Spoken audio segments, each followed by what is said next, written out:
Papa eh. Sabi nila, sa tahanan nagsisimula ang lahat. Sana maging busy rin mga I can explain. Hindi kita pinalaking ganyan! Because of this, you were grounded for 3 months. Pamilya ang unang bumubugbog sa pagkatao ng bawat individual. Hindi ako gumagawa ng palusot. Nag-iisip lang ako. Ikaw nga yung gumagawa ng dahilan kaya nagkaganyan yung anak mo.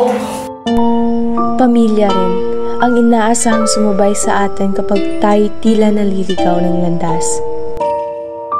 Alam mo ba kung bakit galit na galit ako sa nanay nyo? Wala siya kasing kwenta. Ano ba dyan? Ngunit anong patutunguhan kung ang sariling nating tahanan ang dahilan kung bakit gusto nating lumisan?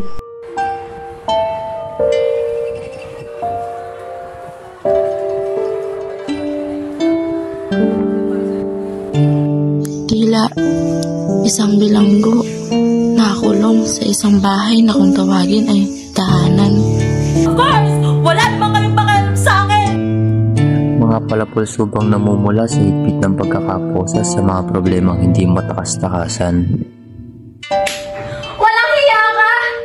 Sinira mo yung pamilya natin! Pamilya nga ba ang sasagip sa mga tulad naming tila ligaw na musmos at walang malapitan?